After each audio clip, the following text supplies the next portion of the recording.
back, Meenal. Hi. Hi. Oh, so good to see your lovely face. Oh, having flashbacks.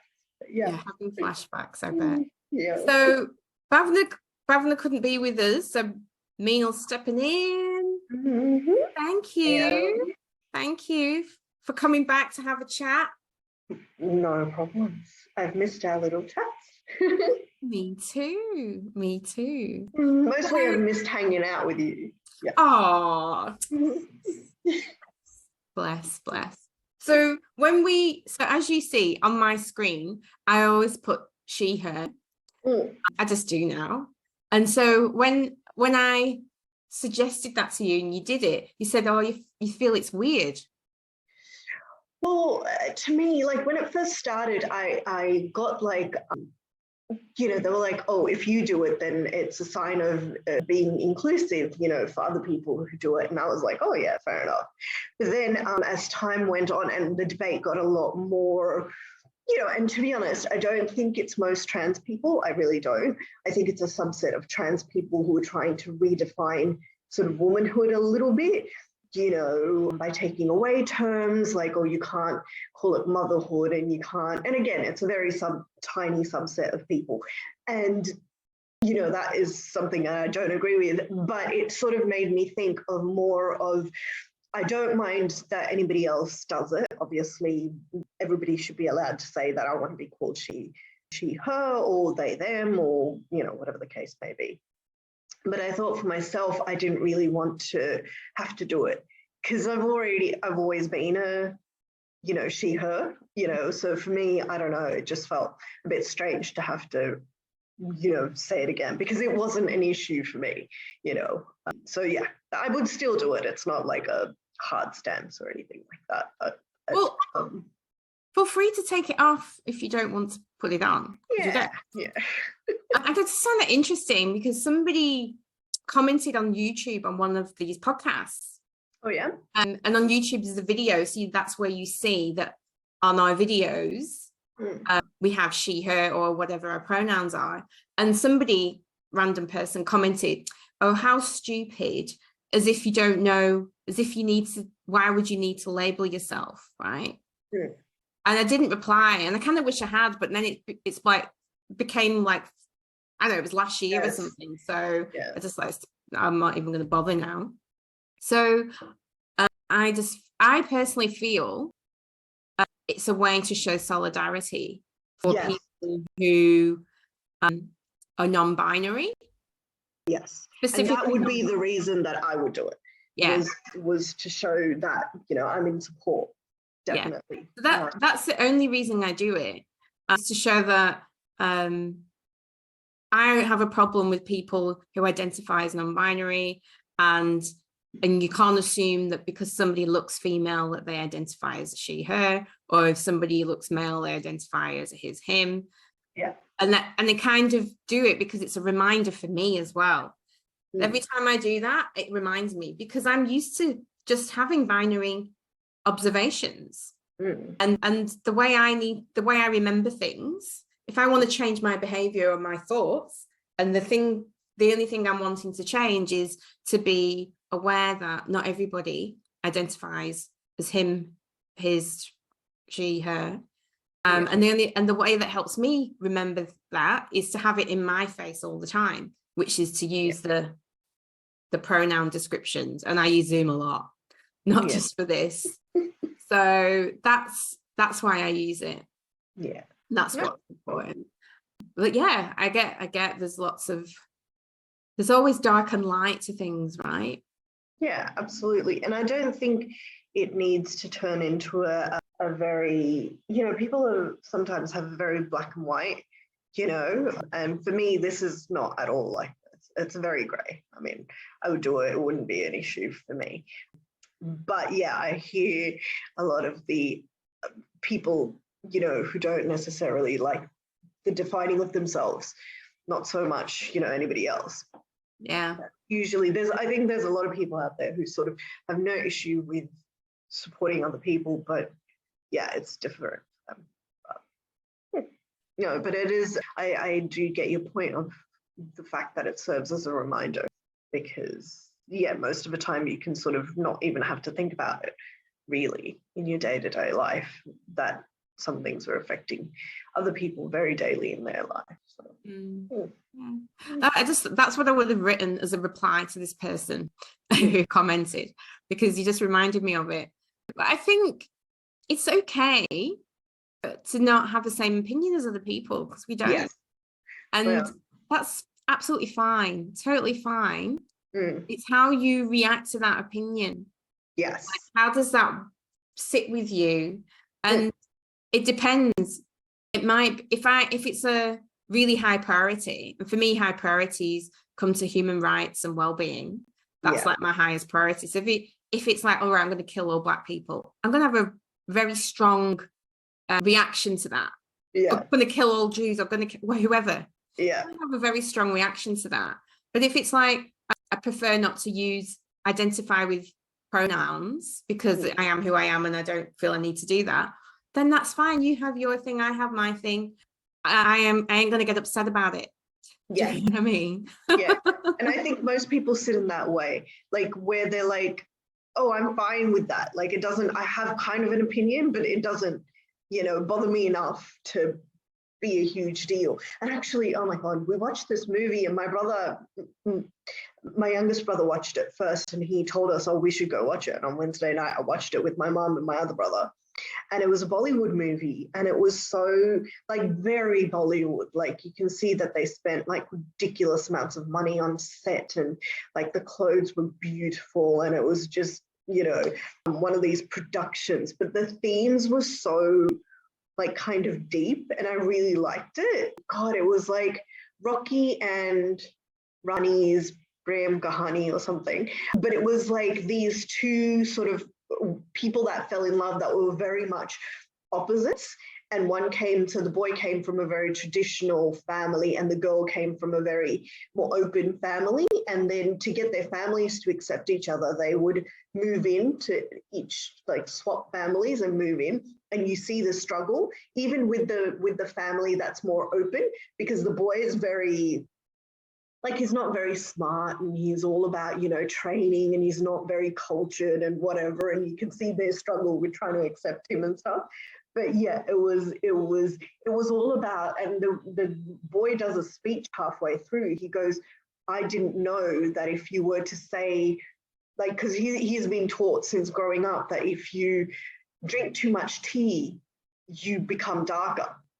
Right. So this was like a line in the movie, right? He said it the first time they went to drink tea, and the family that he was, his girlfriend's family were like shocked, and they were like, what is wrong with being dark? And they were like, like they were just like, what is wrong with you? And he later in the movie when he does his little spiel, he's like, I didn't know that. Like I wasn't, like in my family, that's just all they said. So I didn't know. He goes, so if I didn't know, how am I supposed to change? And he goes and he sort of takes it a bit further, but he goes, well, if you're going to cancel me because of that, then how am I going to learn? So it's like, it was very interesting, because I'm just like, there were multiple things that he talked about, but mostly it was like, if you cancel each other every time you disagree on something, like how is anybody supposed to learn anything? Exactly. So, and then you just don't talk to them. So what's the big, and then there's a divide forever. Exactly. So I love that. I think I'd love that movie. Shame I can't watch it. Is it subtitled? Yeah, it is. But like, because he's like, and the other theme is like, especially in India, I think very much a lot of people speak English, right? So actually it's the other way around. If you speak a lot of Hindi and can't speak English, people look down on you. They think that you're not very educated, and his English is very like poor. So in the subtitles, they write it as him saying it. So like you might have a hard time sort of understanding, because anyway, it's just funny. But it's definitely a movie you should watch, because it's I love entertaining. But I love the themes and the big important messages. I love the messaging there, because it talks about parental influencing, cultural influencing. So you've grown up your whole life with these beliefs and these values, and maybe they don't fit in the world we live in today. Maybe they're as a consequence, they have detrimental effects on other people that aren't like you. And you don't necessarily know that unless you learn, unless you hear, unless you're prepared to listen. And then and you can't change unless you do that. And people have to give you room and give you space.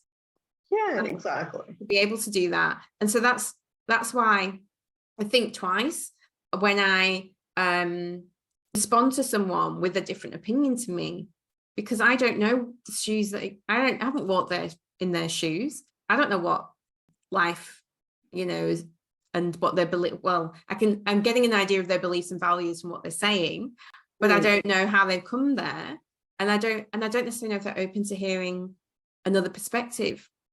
But I wouldn't judge them as a bad person. Or I'd like to think I wouldn't. I'd like to think I could have an open discussion about it. Yeah. That's what I'm aiming for. But I am not claiming to be enlightened.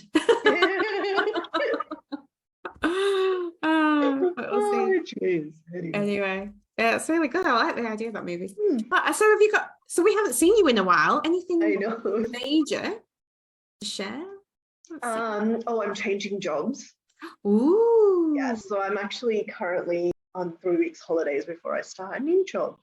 So that's as interesting as it's gotten, I suppose. We've had plenty of chats. Yes. Anyway, so yes, other than that, no, I think everything else is fairly normal. Yes, exactly. Same old, really. I don't think I have anything significant since the last time. No, since last time I spoke to the audience, not really, just being getting on with things. Yeah, no, nothing's all right then. Let's just dive in, shall we? Yes, let's do it. So I think I have the first article so this is a CMB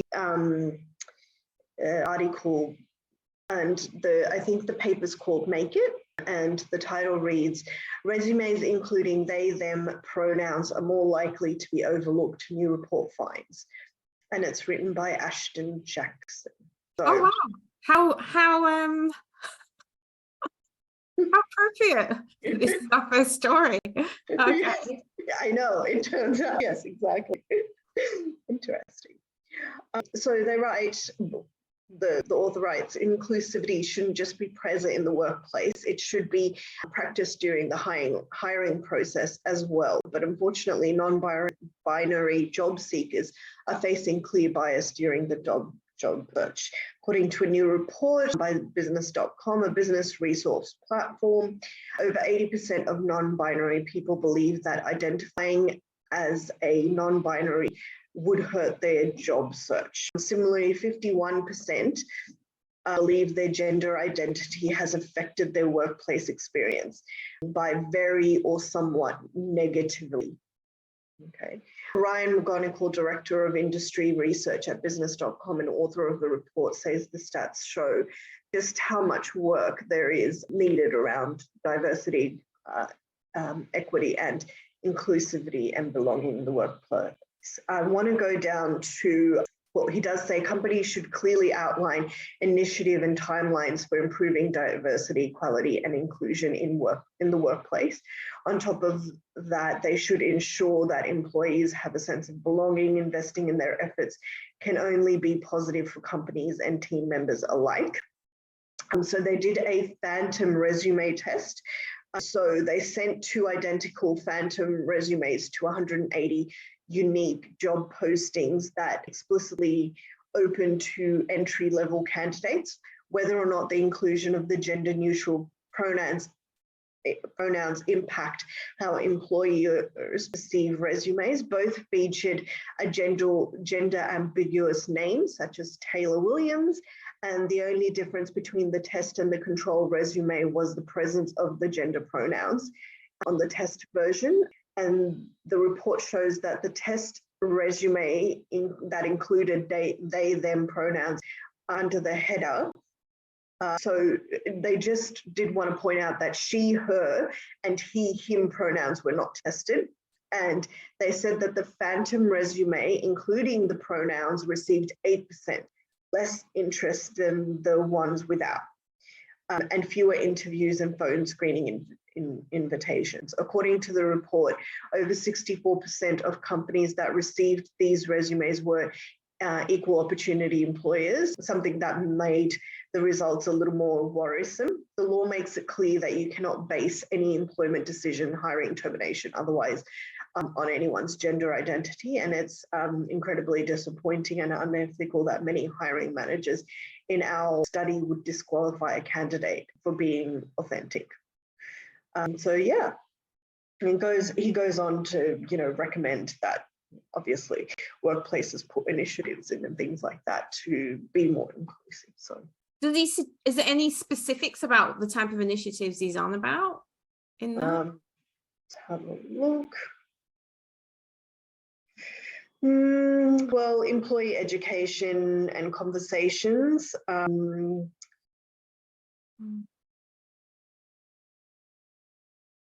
So if someone new is hiring, have them partner with someone more experienced that could bring light to biases.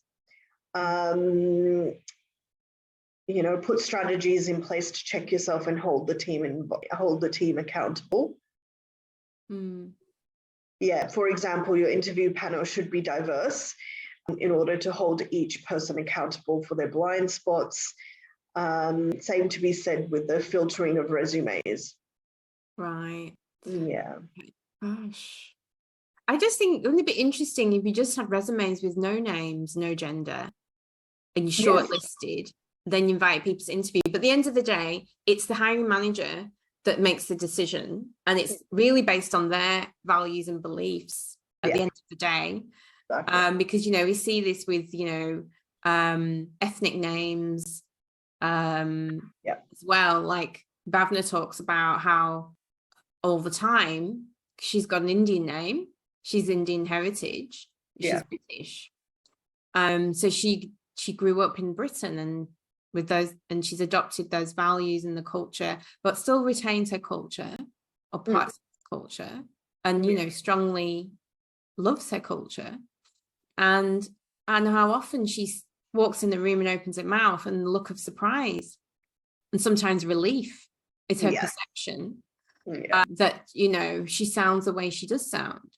And she says that's really, like, yes, it's good for, on the one hand, it's good because they seem to be satisfied or are happier that she just speaks the way she speaks. But on the other hand, it's really disheartening, you know, for people who do have an accent, you know, that would be just as qualified, more qualified, just as deserving. Yeah. Because people can't get their head around working with that. And a lot of the time it's getting used to it. Like, I have an accent, and I know that English speaking people cannot necessarily understand what I'm saying all of the time. Yeah. Especially when they're from a different country. I mean, English speaking people in England tend to understand me even if they're from a different part, because they're used to hearing different accents. And it's just a time thing. Yeah. Get used to hearing accents. You'll come to understand and learn the nuances of what they're saying. Anyway, that's the whole thing. But yeah, the they, them, it's interesting because it's like, well, what initiatives could you put in place? Well, this would be one of them, encouraging your workforce to use these. Yeah. And, you know, even having it on your website, you know, when you're addressing, you've got the director and you've got your team and they're on a website. So this is public facing. This is who we are. Yes. As a company, it could be having the pronouns there, because that's showing that you are aware that people use different pronouns and that you're accepting of that, even if nobody on that website has a they, them. Yeah. I think that's one way. These are my suggestions. But it's interesting. What do you think? What would you do? Because you're a hiring person. I am. I look through hundreds of resumes. It drives me nuts. To be honest, I've never seen a resume with pronouns in it. It's just never been a thing. But, you know, it wouldn't make a difference. I mean, for us, because it's such a small industry, if you had experience, that tends to stand out more than anything else, name or pronouns or whatever. It wouldn't matter. If you had experience, you'd be like, yes, please. We'd love to interview. But for me, I think if it became like, if I was much more corporate, I was in private, but I don't really see us as corporate. But if I was, then I would just in order to get rid of bias, and like you said, I'd ask HR to go through all the resumes and just take out the person's name and any pronouns or anything. Because then it just doesn't even matter. You're literally just reading it. And, it would then mean that I would account for my biases, anybody else's biases, whatever. It would just get rid of it. You look at the resume. If you like it, you interview the person. If you don't, I think that to me would be the best standard practice. Like just to have the resume of A and B and C and whatever, and then see how you proceed. Because we do the same thing. Like the hiring manager would cull. And then we would send the list out to the panel and say, did you want to interview anybody else? And they have access to the original platform and everything. But, who has the time, honestly? If somebody's gone through, and sometimes we can have 300 applicants. And if somebody's gone through and you have, when I've just been on the panel and not been as a hiring manager, I just go through, if it looks all right, I go, yeah, sure. It doesn't. Yeah, so you're not necessarily, always going to be looking for those things, that we're not excluding a certain group. So. Yeah, okay. Interesting. Yeah, I've never had one. I mean, I've hired as well. I've been hiring manager. Never seen that on the CV. But I imagine as we move forward in the future, that we will see more and more of that. Probably. And I just think maybe that some of these hiring managers are a bit old-fashioned and traditional in how they think, and don't necessarily. I'm trying to think why you would have a bias. What could you possibly be thinking about when you see that? That's what I'm trying to think. What do you think? Well, I mean, maybe people don't necessarily have an issue with it, but they think, oh, maybe it's a bit more of a problem. Maybe I have to then make accounts for this person because, maybe they want to be treated in a different way, or maybe, whatever the case, and they may not be prepared. And plus, especially if they don't know what that means, sometimes they just don't know what a they, them pronoun actually means in a functional workplace or something, and it probably just doesn't even mean anything except for, oh, you need to call them they, them, but they might not know that, the hiring person may not know that. So it may mean something that they're not. What does it mean? That's really interesting you say that, because I'm thinking about, okay, if I'd have got a they, them, what would I think? Well, from what I know now, I know that they want to be referred to as they and them. So if I'm talking about them, I'd have to use they and them, and I'll probably make mistakes. Yeah, exactly. Yeah. So there's that. And the other thing as well is, but then when you're talking to them, it's unlikely there's going to be mistakes. More when you're talking about them, that the mistakes can happen. And that's more likely to happen if we're in a meeting and I'm talking to somebody else about them, or if I'm writing an email talking about them. That's why now I try and change my behavior to not say she and her, use that at all in my written, because you don't need to. Actually. Yeah, you can say someone's name, but I think there might also be a fear of asking what that means, because people are afraid to go, oh, you've written they, them, what does that mean exactly? What do you need to, because it might be, seen as being discriminatory or something because you pointed it out and, Yeah. I think I get that fear. It's like, if I start asking questions about this, am I going to be perceived as being, prejudiced or discriminatory, especially if we don't get the role? Yeah, exactly. So that I can understand that kind of fear. And I'm thinking, well, what about bathrooms? Oh yeah, exactly. What does that mean about using the bathroom? I'd be asking the question. Now, would I? Yeah, I would. I'd ask. But then if they don't get hired, they could be like, oh, well, that was the reason why I didn't get hired. They didn't, they were asking me all these questions about bathrooms and stuff that, you know, maybe they didn't like my responses and therefore. Exactly. But do you know what else? This is what's some really important, really, really big organizations then, for HR to be really all over this. They need to, because they're about the law, they're about what you can ask, what you can't ask, what you can say, what you can't say. Going through HR, like, honestly, like, I honestly, I feel like they might muddle it up even more than, you know, like, I feel like they'll go either one way where you don't mention it, you don't talk about it, you don't do anything, like you're too likely to be sued or something, or they over complicate it in some way. And, you know, they might put out a questionnaire that you have to do before your, you know, interview or something. And then, you know, it can go either way, but it's important. Like, it's important to have a really good HR, well-trained, well all over this stuff, guide you. But without that guidance, that's what I'd be doing. I'd be like asking the questions. I'd bring them in. I'll say, hey, this is the first time someone's identified as they then apply for a job. We're interested in what that means to you. How does that play out for you in the workplace so that we understand?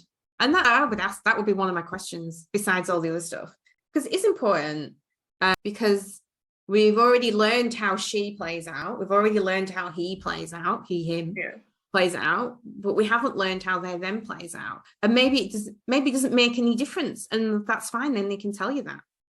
Yeah, exactly. All right, anyway. Okay, next story. So apparently, this thing called, I don't know if you ever watched synchronized swimming at the Olympics. I have, yes. I like it. I like it, the little pegs on the nose and the swimming hats, and it just looks so elegant, right? It does, especially when they go upside down. Especially when they go upside down. It's like, wow, beautiful. And it is an Olympic sport. And the last Olympics was 2022, was it? No, wasn't last year. When was the last Olympics? I think it was last year. 2020? Whatever, I'm terrible. I couldn't figure out what leap year meant, like, the other day. Oh, wow. I have no hope, sorry. That's okay. So anyway, now men are to compete in what was once previously known as synchronized swimming to now what will be referred to as artistic swimming at the Olympics. So yes. So I'm reading an article from AP News. Now, AP, I don't know what that stands for. It might be American Press or something. AP News. It's very American centric, so it's definitely American related. And so it's published in July this year, and it talks about Fukuoka, Japan. I don't know what that means. It says, snicker if you wish, guffaw for good measure. Bill May and other male synchronized swimmers, now called artistic swimmers, have heard the put downs before, but they're getting the last laugh. Men have competed in synchro at the lower levels for decades. Now they're being included in the Olympics, meaning next year's Summer Games in Paris. So it was 2020 then, if it's next year. I think it's a huge opportunity for the sport to grow and attract more men. May. So May is the name of this guy, Bill May. Yeah, okay. May told the Associated Press, that's AP, Associated Press, at the World Aquatics Championships. By keeping men out, you're limiting the sport. By including men, you're going to see an upshift in the popularity and the numbers. May looks like a lean bodybuilder. He was among the first men to compete when synchro was included in the World's Aquatic Championships for the first time in 2015. And he worked for 17 years at Cirque du Soleil doing water-themed shows. He has come out of competitive retirement for a chance to compete at the Olympics. there's always been that misconception that it's a female only sport, or that it's for wimps, or that it's not a difficult sport. The 44-year-old, imagine 44, 45 the Olympics. 44-year-old May said, anyone that has anything negative to say about the sport, boy, female, anyone, just try it and you'll know it's the most difficult sport in the world. Now, this is not the synchronized swimming that your parents or grandparents watched, the water ballet that made few waves below the flowery rubber caps and the permanent smiles. It's estranged from the sports introduced at the 1984 LA Olympics. The acrobatic team event in particular features lifts, throws, and flips, and diving routines launched off the shoulders of teammates treading water below. It's gymnastics on water, and concussions are a risk. So you've got interested men often confront the stereotypes. And then the guy goes on to talk about how he dreamed of being a synchronized swimmer, and this kind of bullying and slander and hate he experienced because of his gender. And he said he wanted to quit a lot. And then he'd get a lot of comments about why was he doing a female sport? Why are you being like a girl? And he said there are about 100 men in the US participating. And that's good, but low. What else does he say? And he just says there aren't a lot of countries with strong males in the international competition. So there might not be a lot of men in the Olympics in that artistic swimming. But I just think it's interesting, isn't it, that some of the fears that they'll be seen as a wimp, that it's a women's sport, that women might resent the men competing in the sport. I mean, I can get the last bit, but yes. Wait, what do you get about the last bit? I don't know. I mean, obviously I don't know any synchronized swimmers, but I wonder if they find it like, oh, now men are trying to get into this domain as well. I mean, I don't think it will be any issue. I think any person should be able to compete in any sport they wanted to. But if this has been traditionally a female sport, it would be interesting to know what the women think. Yeah, it would be, wouldn't it? I just think you've got to flip it if you think that. Is it okay for women to play football, soccer? Is it okay for women to play basketball?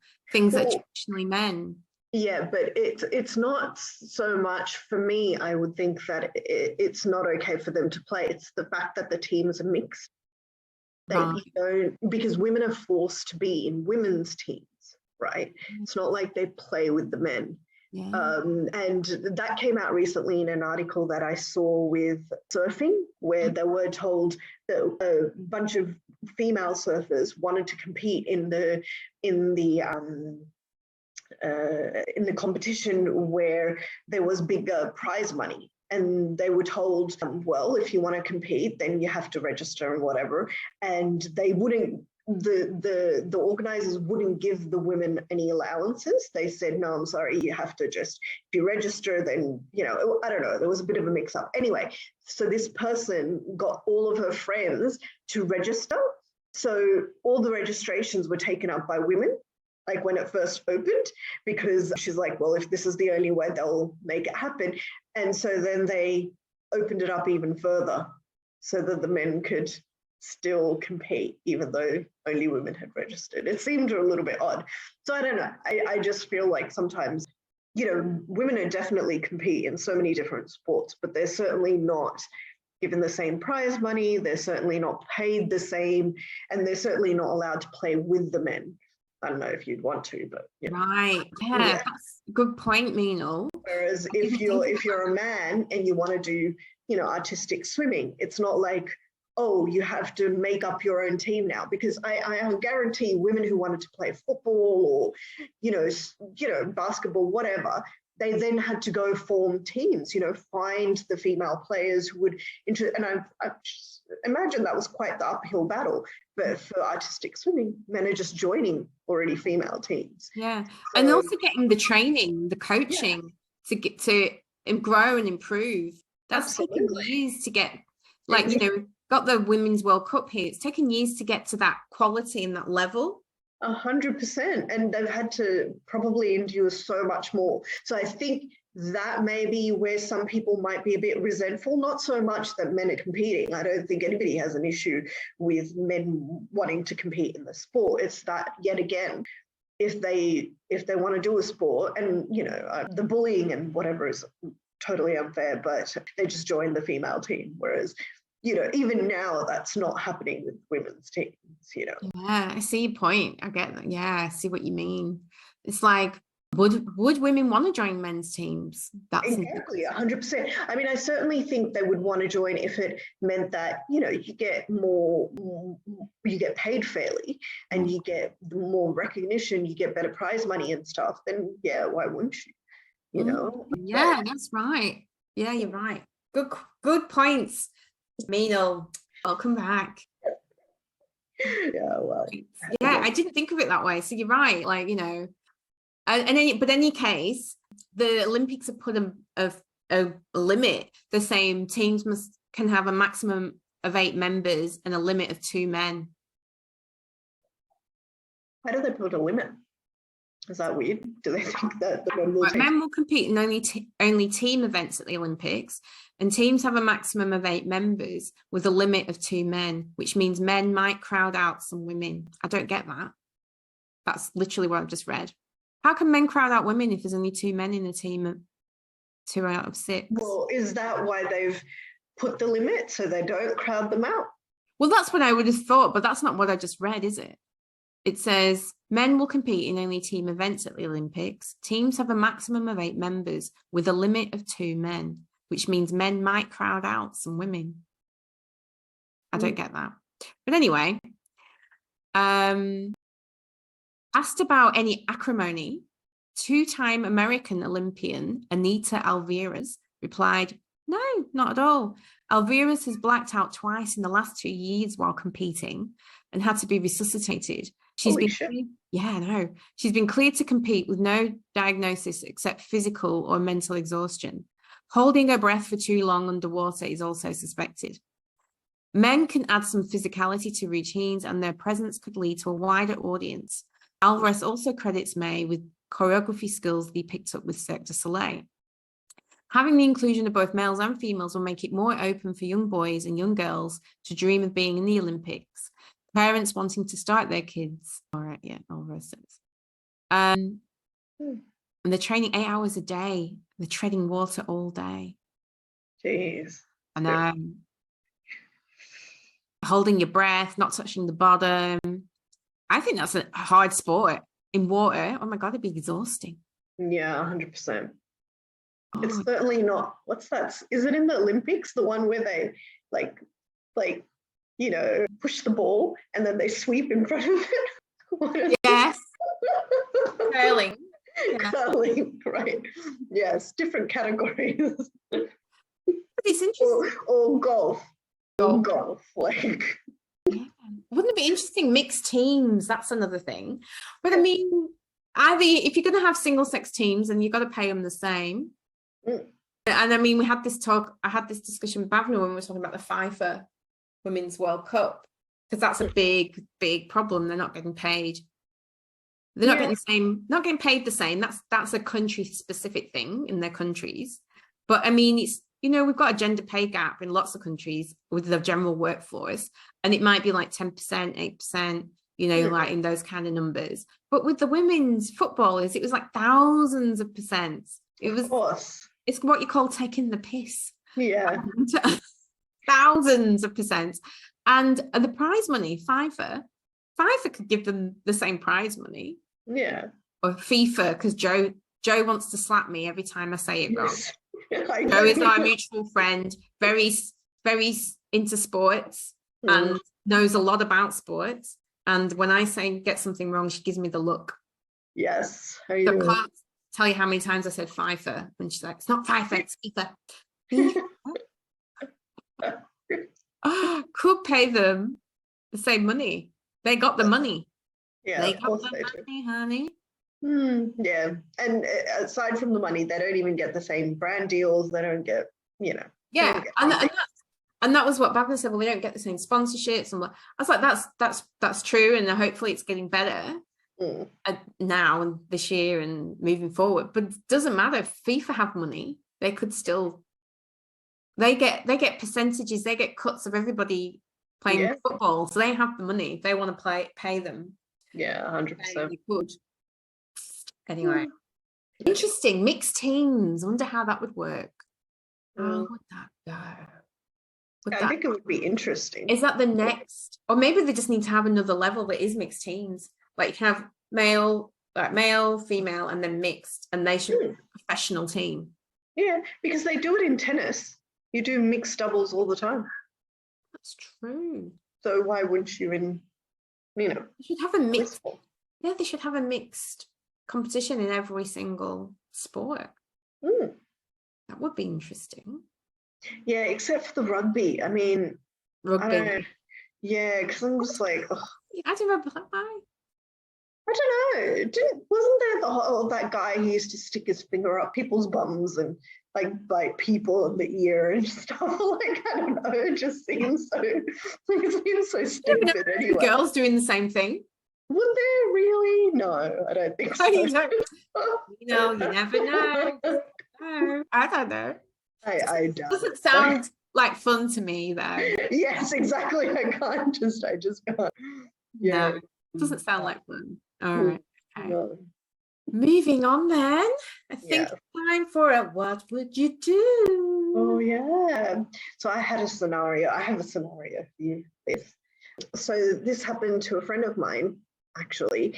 So they have quite a corporate, workplace and a relatively small team, I think, 5 to 10 or something. Their immediate team, I think, is only like 5 people, but their wider team can go up to like 5, 10, whatever. Anyway, so they do lots of, not lots, but some like after work drinks and things like that.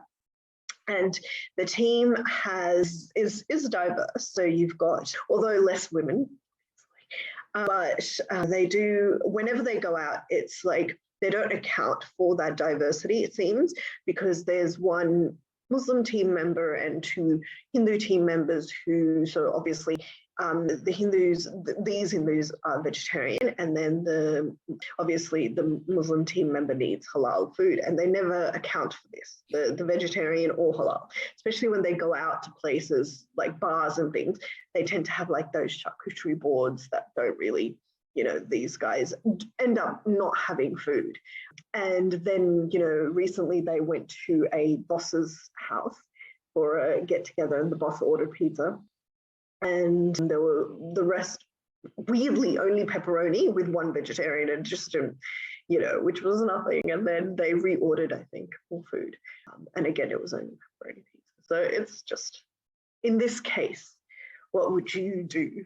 What would I do? Oh my goodness. To me, this is just weird in the sense that, for me, it's weird because I've worked in corporates and we've done events and we've had Christmas dinners and done whatever. And every time we got sent out the list, who's coming, any dietary requirements, that would be a standard for a work organized eating, drinking kind of thing. So that obviously isn't happening. Maybe it's smaller because I'm talking like a lot of people. I'm talking like a minimum of like 30 people. Maybe that's like, it's not as many. Yeah, so maybe we also work in an industry that is female dominated. Okay. And so you're saying there's a lot of men in this team. Yeah, and I'm thinking maybe it's just not something that occurs to them. Possibly, they're not sure. Whereas I think women are naturally, maybe I don't know. You're using a stereotype for sure. Yeah, I am definitely using a stereotype, but I feel like women tend to have to think about other people's needs a little bit more. You only have to think about other people when you have to think about other people and you choose to. Because like, for example, men that are teachers would have to think about things like that because they have lots of kids and that's part of the job. So it becomes a habit. So not all women necessarily think about that either. But like when we do our friends things, oh my God, everybody caters for everybody's diet. We've got peanut allergies, got gluten-free. Yes. We've got all vegetarians. We've got, at Christmas, we have all this mix, and we come and we accommodate each other's dietary needs. Yeah. When we go for dinner, we're thinking, looking at the menus of places we might go, and we're thinking, what can everybody there eat? Yes. Something? So to me, it's like, what? How is this team? Anyway, this friend that told you this, like, which friend is it? Is it the friend? Is a friend that can eat anything, or is it a friend that doesn't eat? Yes, like basically they can eat anything. Right. But they've just noticed, maybe, and they've actually, so they did mention it to their boss, because they're actually sort of in the upper end of the hierarchy, I would say. So these guys who don't have enough food, they've never mentioned it, but he has. And once it's changed, but other than that, it's just reverted back to the same. So yeah, exactly. So it's a little bit odd that it continues to happen. I don't know. It is. And then, do you know what it is? It's like, I'll tell you what it's like a bit as well, though. Let's be fair about changing your behavior, right? It's not necessarily going to be like this, unless the only way it's like this is if you're doing inner subconscious work with the likes of me. And that's the difference. Or if it's like some strong emotional thing that's happened, that's like, that's how phobias are created. Some really strong emotional thing creates this fear and this behavior, how you react to that. Or something else, maybe it's a positive thing, some really strong emotional thing will help you change a behavior. Otherwise, it's repetition and constantly having to be reminded. Now, for those people, just telling the boss once, and he's forgotten, obviously, fine. That boss either needs to do something that will help him remember. I don't know, put a note, record, whatever he needs to do. But also the people that it impacts to speak up. Now, I know there's these two minds. It's like, why should I have to constantly keep telling people? Yes. There's that idea, but if they've never even said it once. But you shouldn't have to keep telling people. And plus it can feel like, or this could be the perception, if I have to keep saying that, they're going to think I have a problem, they're going to think I'm complaining, I'm not grateful, blah, blah, blah, blah, blah. But I'm just surprised those people keep going. I am not going somewhere for food and not eating. I'm not being able to eat food. I'd be very pissed off. I get hungry. Yes. I can imagine, me too. I think in the corporate world, you kind of have to go, especially if you're starting out or whatever, because you don't want to be seen as not a team player. But it's important to build connections with your team, get to know your team, people to get to know what you like out of work, because it does help your working relationships. Absolutely, 100%. But I think those people. And then the other thing, a boss might think, I mean, we're all speculating here. The boss might think, well, they've not said anything. Maybe it's not such a big deal. Yeah, maybe. So I think the people that it impacts should probably say something. Not in a confrontational way, just say, or suggest a place where they can eat. They just get asked every time to suggest somewhere, because they're then probably going to pick somewhere where there's people can be accommodated. I don't know, where they can eat at least. I mean, I don't know. Like, if off the top of my head, if anyone in our group was halal, I wouldn't really know how to address that other than buying meat. If I was cooking, buying meat that's halal. But how easy is that to find?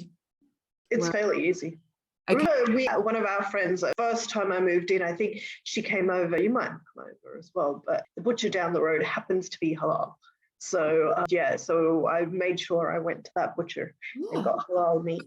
Considerate of but I don't know how easy it would be to find halal in North Shore. But I don't know. I've never tried. You never know. But that's the thing. Is it just about the meat? I wouldn't know enough, but it doesn't matter. Ask the people it impacts. Really? What can they eat? But vegetarian's not hard. Come on. I mean, there's so many choices. And they just happen to go to this one particular place that is they love going to this place, which is very meat heavy, whereas literally across the road is an Asian place where you would get, like, obviously halal as well as, you know, vegetarian food in abundance, but they happen to go. So it's just, oh, wow. Yeah, you need to think about those things, especially if you're managing that team or leading that team. Lead by example, please. Yeah. No. Ah, that leader needs a coach. Yeah, exactly. Anyway, what would you do? Because you are a manager. Oh yeah, no, I'm all over that because food is like what I think about most of the time. So even when I took my team out to lunch, because there are vegans and gluten-free and, you know, vegetarian people in the team, so I just actually sent out the menu first, and I said, you know, let me know if this is okay. Send me suggestions if you want to go somewhere else. I'm open. I don't really care if it's food. Then I'm happy. So yeah, people replied, especially the guys with the dietary requirements. They replied and said, oh yes, this menu looks good for me. So that's fine. So it worked out really well. And obviously the half of the team shared, you know, because, you know, we could order, but the guys with the, you know, who had requirements, they preferred to have their own dish, you know. So I'm like, oh, that makes sense. So yeah, that makes sense. Good. Yeah, because I feel like, oh, I get annoyed with my dietary requirements sometimes. But I mean, at the end of the day, my health's a priority. Yeah. Or your religion's really strong faith is a priority. So what's important? How's it hurting anyone else, really? Yeah, exactly. All about just being a little bit more mindful. Yeah, mindful of others. And the whole point is connecting. So if you want people to not be hangry, gosh, I get hungry. Yeah, exactly. Yeah. Wow. Interesting. Very good. Thank you for that one. Oh, I think that's all got time for this week. Yeah. Thanks. It's lovely to see you and chat to you again.